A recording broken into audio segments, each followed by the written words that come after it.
There's some pain in my mind. Colors dance, spill outside the lines. I refuse to settle, never the black and white. Thank you all for joining us. This is the final step to the countdown box, and I will have, after I finish this, I will get pictures taken tomorrow of everything, get the videos edited, and get that out there for you all to watch. I am really, really happy with how the countdown box turned out. So tonight we're going to be making the key holder for the countdown box, and I'm going to use the Tim Holtz Coffin from his Halloween collection. So let me get that open. It comes with a lid, but the lid doesn't have any way really to stay attached. So I guess what I'll do is put some adhesive, some tape around here so he can just pull it off, because I didn't bring my drill and all that in here. So just be aware, if you are going to make something like this, you might want to put hinges on it. Instead, I'm going to use just double-sided adhesive so he can pull it off. All right, so it's kind of aged and weathery looking, but I want to make it look a little bit older. So I'm also going to be using some black gesso, and I'll add a little bit of white gesso to that. This is just stuff from my stash to give it a gray effect as well. I'm going to use some cardstock and this little wooden tag, again from my stash, and I'm going to cover that with the paper. Then I'm going to make a false bottom in this.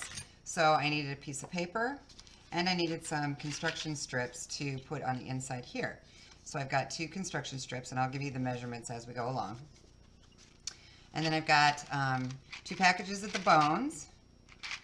And I meant to get to the store today to get a skull, and I completely forgot, and the time was upon me, and it was like, well, too late now. So I will be adding a skull as well, and I wish that these came with that, but they don't. And then I may or may not use some of these metal tags from his collection. The same goes with the ephemera, but I will definitely be using the rub-ons. And as you can see, I've used quite a bit of them already, so I'm really liking those. And then I have a little hinge here, just half the hinge, that I'm going to use as the way to pick up the false bottom. Okay, so I've got half the hinge and some brads to attach that to the paper. And then, of course, in the very bottom will go the keys. So before I get this wet, I'm going to trace the coffin, and I can do that with this lid.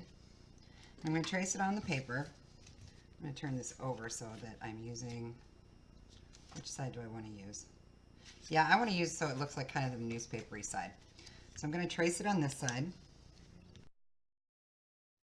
Now remember, this sits on top, so I actually have to cut it a little bit inside the lines. Okay, so now I've got that drawn on there. And I have to cut inside the lines in order for it to fit down in here. So, and I'm not sure how much, so I'll probably have to adjust. But I'm just going to freehand cut this out.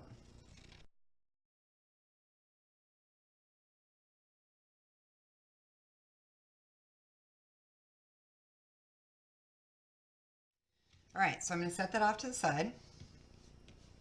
And I'm going to go ahead right now and glue this on. Go to my handy dandy Journey Glaze and just glue this on this tag.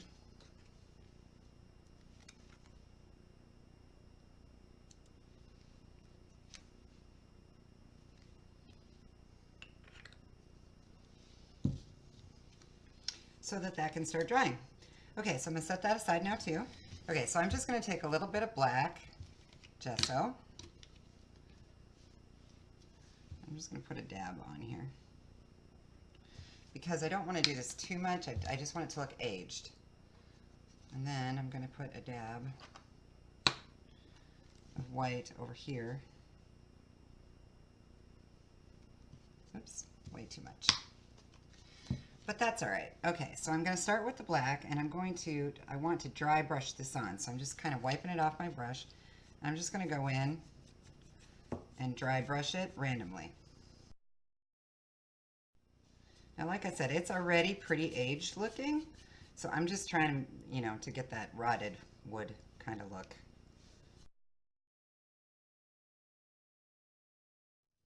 And some places are heavier than others, and it's kind of what you want. You want it to be uneven, like parts of the ground have affected it more than others. Okay, now I'm going to go with my brush and just kind of line the edges. And I'm going to do the same thing to the inside.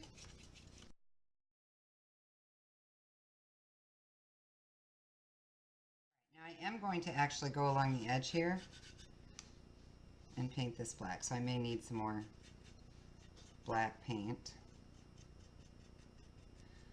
And this is just gesso, but you can use any black paint that you have.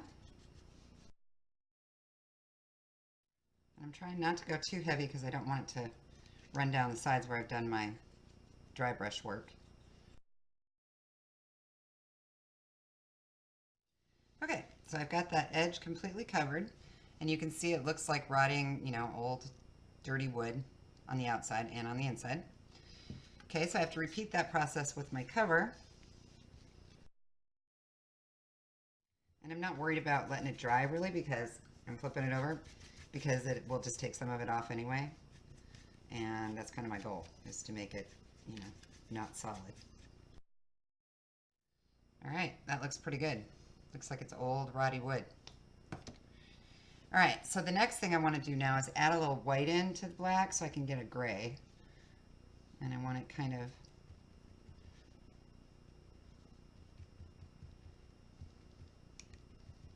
there we go. And now I'm just going to dry brush that out. Maybe a little bit more white. And just add touches of that here and there. Just for added texture. And if you get too much, just use your finger and wipe it down because you don't want this part, this white part, gray part heavy. You're just adding, that touch to make it look like it's starting to rot.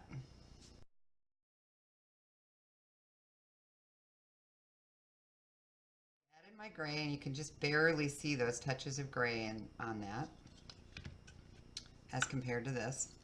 So now I'm going to add a little bit on here.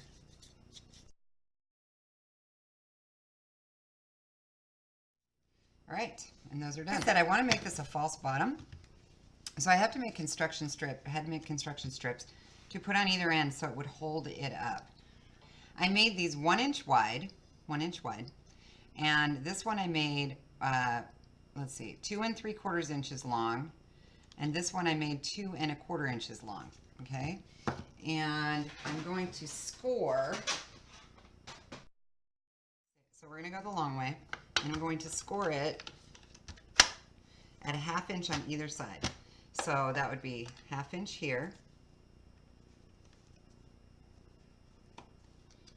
And on this side, it would be 1 3/4. Okay? And that's going to give me what I need for the short end. And then the same thing on this one, 1/2 inch on either side. So we're at 2 1/4 and 1/2 inch. Okay? So those are my construction strips for my false bottom. Okay, and then I'm just going to fold them like that. And I'm going to glue these right in there like that. Pretty simple.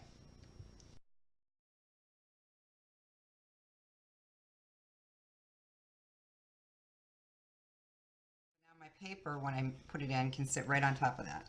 Oops, now I moved it because I was showing you. I'm just going to use my scissors to go down in there and secure that a little better.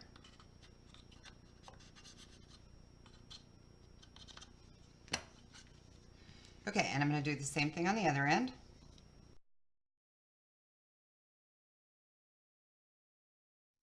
So that is where our false bottom to our coffin is going to sit. And I can see I made too much adjustment on this upper part and not enough on the lower part. So there we go. And that sits in there, right? And that's our false bottom. Now, I am going to put some trim around the edge because that will cover up any, mistakes that I made there. So, let me see. Okay, so the first thing I would need to do is put my keys in the bottom, right? And then put this on, and that would hide the keys. So that's my goal here. But I want to add that trim, and then we're going to add the bones on top of this to make it look like they've rotted. So hang on just one second while I grab some trim. And this is the GIMP trim from the store. It's the, toffee. It's the toffee color. And I chose that because it will match this paper really well.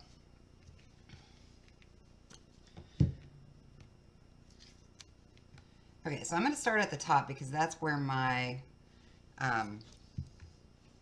false top thing is going to be. Now I need to measure this and see, is this going to fit in here?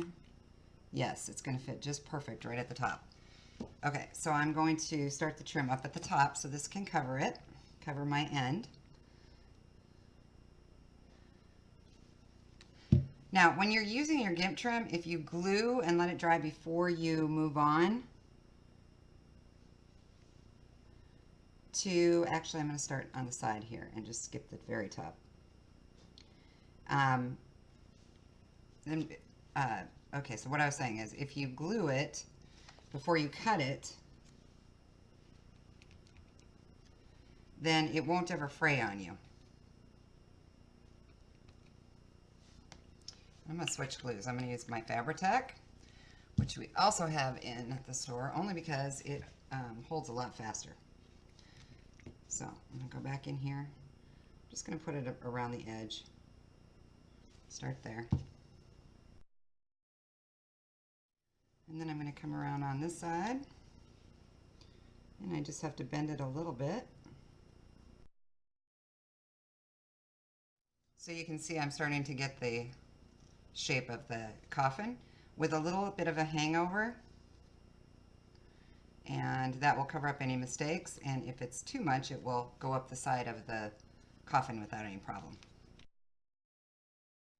And for this, I'm going to just turn and twist a little bit and bend. So I get a little bit of a corner, as you see there. Okay, I'm going to press that down really good though so it stays. And we're going to do the same thing on this side. Okay, now I'm just going to turn it over and check my back to make sure that it's kind of even. And it doesn't have to be perfect, but pretty close so that you have a little bit that can go up on the sides if it's, if it's not wide enough. So there we see we've got just a little bit of a hangover.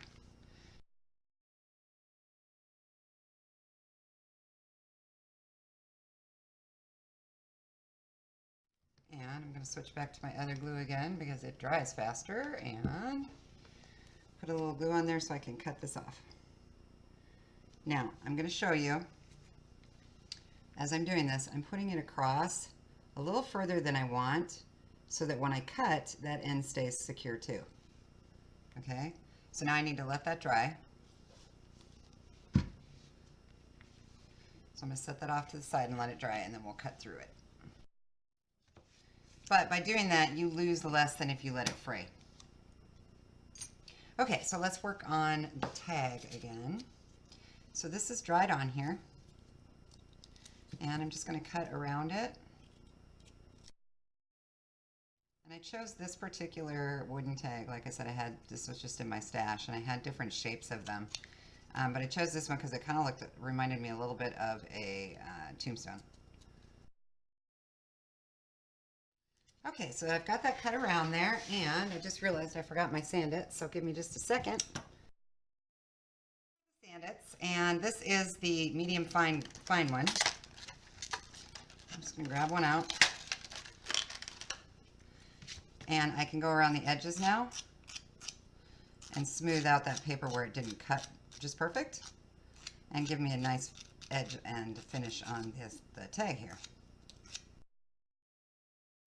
And I love these things because they can get into the corners like this, where regular sandpaper might not get as easily without, you'd really have to work it with your fingers. That's all it takes. Very simple. All right, so now I have my tag, and on the top of that, I'm going to use the Tim Holtz Remnant Rubs.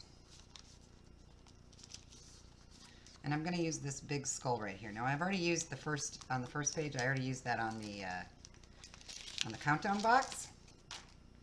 So I'm on the second sheet. It comes with 2 sheets.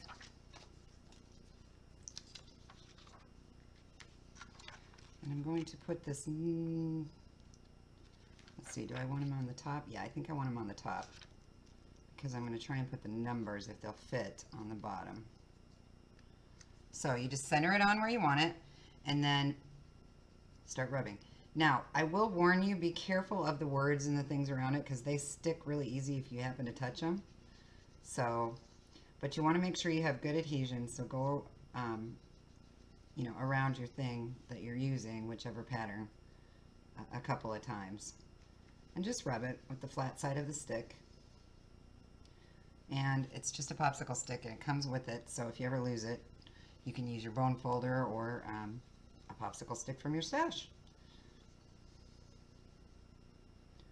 Okay, the edges are super important to get down, because when you lift it, that's what's going to stick first or stay on the paper. So make sure that you go around the edges. Okay, I think I got it. And then just lift carefully. Yep, there we go. So now I have the skull on there. Now I want to see if the 31 will fit underneath, and it will.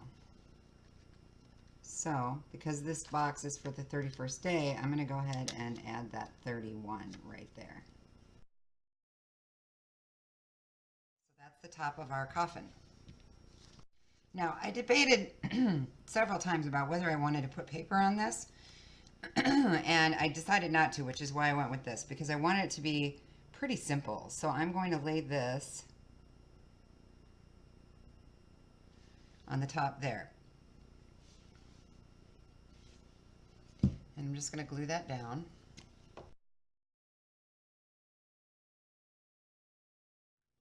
Okay, now I also have these bands, and I've used a couple of them already. So I have oddities left, and I have some numbers. And I think I'm going to use oddities, and I'm going to put that right underneath here, like that. Okay? So again, I'm just going to glue it on. So that is going to be the top of my coffin. Very, very simple. All right, let's see how we're doing over here. Okay. That's not quite dry. So I'm going to get my heat gun and see if we can't speed that up a bit so we can move on. I think that's tacky enough now. I should be able to cut through that. Before you roll up your GIMP, let this dry completely, but you see how nice a clean cut that is? You won't get any fraying if you do that. All right, so now this should fit nicely in here. Yeah, it's going to be, there's going to be a little bit of a gap still, but it's better than it was. Okay, so the next thing I need to do is attach my my latch. And the latch would normally lay this way, but I want it to go this way so that he can lift his finger up under this little knob here. You see that little bend? And so I'm going to attach this at the top. And I need 3 little brads for that. So I'm just going to poke it through.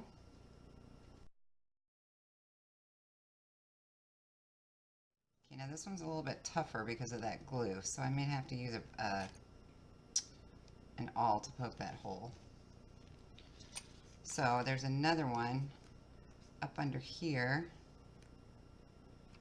right there. So I'm going to poke that one through there.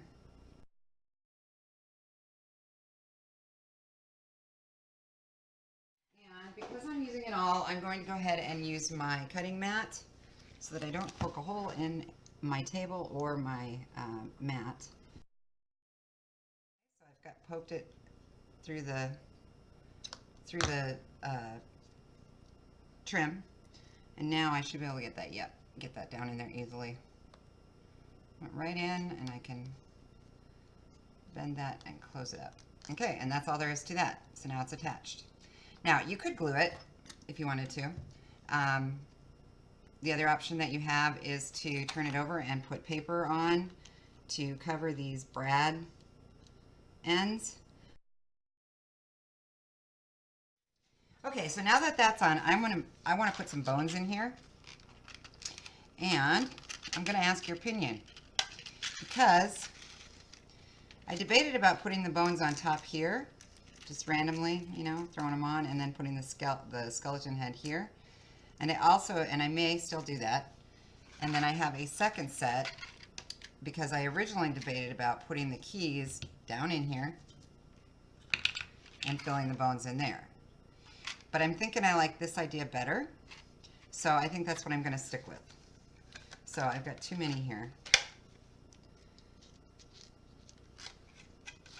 for what I want to do. I think that's probably enough. I don't want to get too carried away with it. And I can always add more. I know that that's got to stay in place there, so I'm just going to take my bones. And actually, I think what I want to do, since I want them to be random, I'm going to put them like that. What do you think? I'm just going to throw them on, and where they land, except unless it's on the, so like that maybe. It may need more. But anyway, so that's a start. So what I'm going to do now is pick these up one at a time and glue them on. So I know that's going to go there and across. So I'm going to start here and put a dab of glue. Hold that end and put just a dab underneath there. That way I get it where I want it. Okay, and now this one was across, so I'm probably going to have to put the glue on top of here and on one end, because the other end's not going to connect with anything. So, and I want it to look kind of random.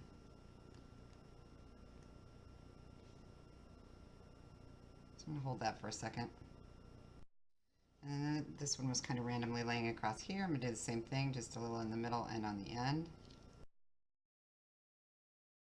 Now I've got to get down to these on the bottom. Put this one on first.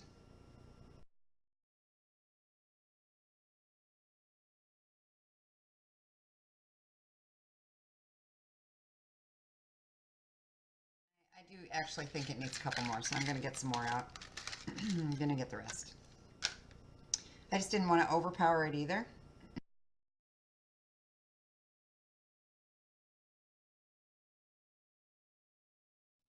All right, so that was one package of the bones. So there's 12 in the package. So that's 12 bones. And I'm just going to slide that aside and let it dry, because it's going to take a little while, I think. All right, so let's go back to this. Now, there are lots of these words and things. So I'm going to go ahead and put this Undertaker on here. But first I want to see, let's see. It's not going to fit there, so. All right, so I need this to go kind of at the top.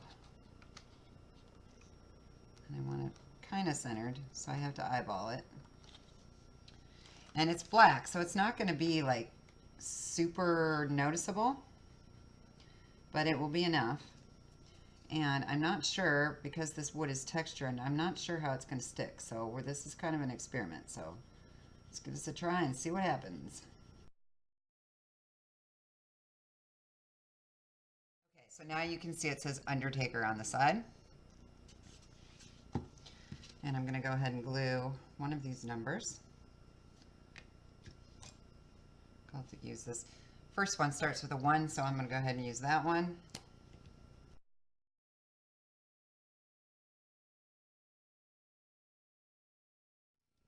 All of the products that I've used so far, the paper was from the Tim Holtz, let's see, what's it called? Materialize pad. And all of these, the bones and these little number things. Those are available in the store. The same with the rub-ons, the sandits, the trim. The only thing that I've used so far that hasn't been in the store is the wooden tag that I used underneath this and this metal piece. Otherwise, everything else that I've shown you has been available. Okay, so I think that hopefully is dry enough that I can move on to the other side. And on this side, I'm going to put the words coffins, caskets, and robes at the top. It kind of just goes with that undertaker thing. So now that side is on, and I can attach the second number. Now, there are plenty of other rub-ons that you can use. There's spiders, there's bats, numbers, words, anything you wanted to add. If you wanted to add on these ends, like I said, my son is pretty goth and simple, so I'm going to keep it that way. But you could decorate this up as much as you wanted to. All right. So the only thing left to do is put my keys in here, and his entire box is filled with, kisses and hugs, so I will probably add some more of those in here. And then we're going to set this down inside our false bottom and bend it just a little bit. And that's why we put that trim on, so that it would fill any mistakes.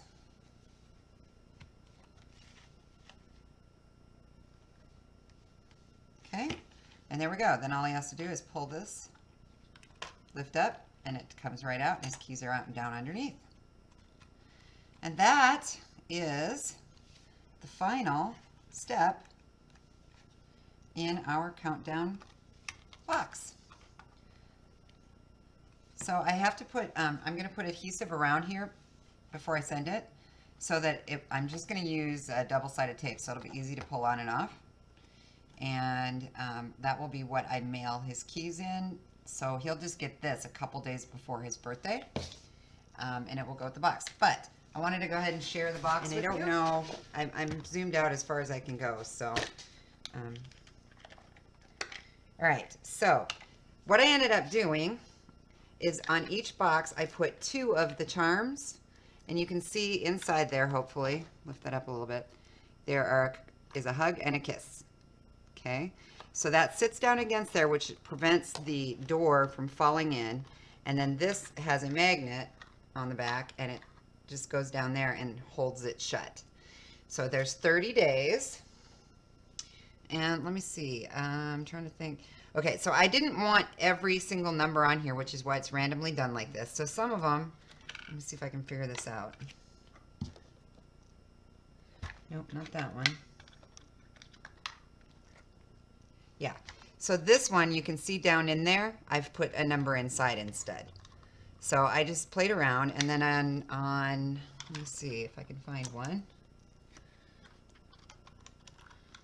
Now granted, mind you, I did not mark these, I just kind of did them randomly, however, you know, as I was going. No, not that one. Here we go. Okay, so like on this one, I ended up putting a bottle.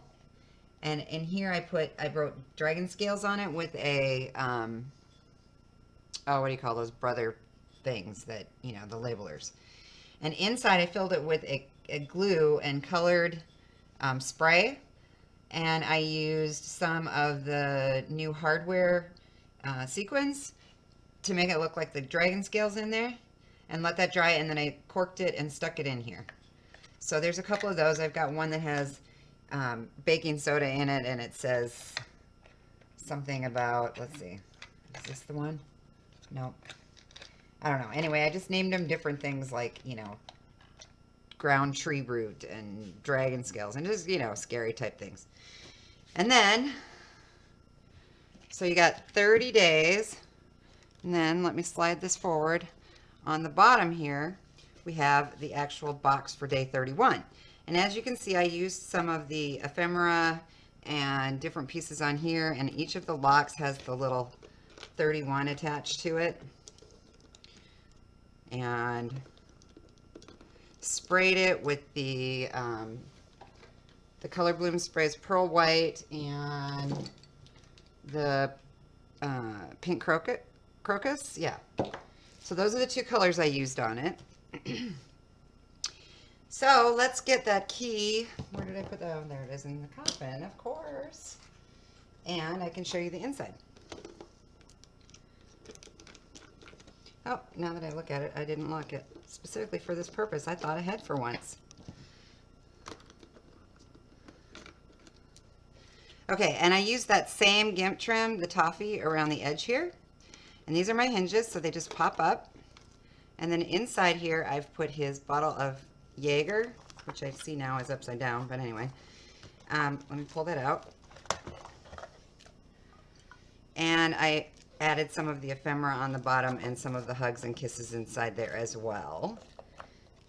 So that's one side.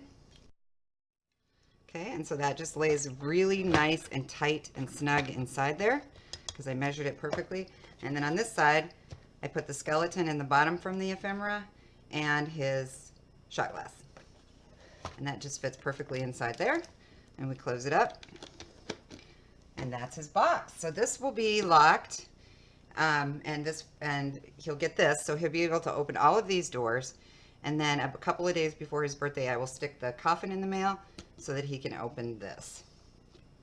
I had so much fun making this. I can't even tell you. It was awesome. I think this is one of my favorite Halloween projects I've ever completed. It was really fun to make. And because he's 21, I wanted it to be something really, really memorable.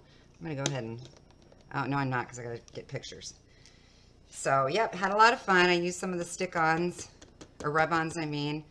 And I did try... Remember last time I showed you those lights? I tried every configuration I could figure out to get it on here, and it just didn't work. So then I tried gluing it at one point to make it stay, and that burned out the wires. So that was not, that didn't work. That was not a feasible thing. So let me get this on here. There we go. So that's the box, and then this is the coffin that goes with it. And that's my project, guys. Took me three shows to show you how to do it and a little bit of in-between time, but I'm really, really happy with how it turned out. Thanks, Pam. Yeah, I think it's really cool too, and I hope my son thinks it's as cool as I am, because it was definitely a labor of love. Took a lot of work. Let me just show you the sides here so you can see where I trimmed it in the gimp.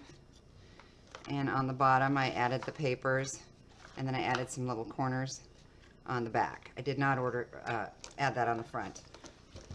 And then here you can see where I put the hinges on to make it open and close. So all of this took me one pad of paper to make everything, and I still have a little bit left over. Took me 2 of the countdown, 25-day countdown Maya Road boxes. It took me, I believe, 3 packages with some left over of the charms. Now, you wouldn't have to do it exactly like I did. You could find another way to keep these shut. It just, I already had the first ones on, and the spider webs that I used last time, they did not work. They just kept, they just didn't. So that's why I switched to the second package of these. And then these were just from my stash. The master locks I got at Lowe's, those were, I don't know, I think $6 for 2 of them or something, so not very expensive. The little hinge here I got also at Lowe's. And then, you know, like I said, just a couple of words off of the stick-ons, some of the rub-ons, and some of the ephemera, and voila. All right, thank you all for joining me. I will get the video done and pictures taken and the video up of all of the steps that I took to make this. And I hope you enjoyed watching our countdown to Christmas box. I mean, countdown to Halloween box. It's such a habit to say Christmas. So, countdown to Halloween. All right, guys, thanks. Have a good night. lines until the day I die. I'm on a constant search to make my heart swell. Bite off too much, shoot like hell. Half my nights spent in a hotel. Price I pay to escape the conveyor belt. What you get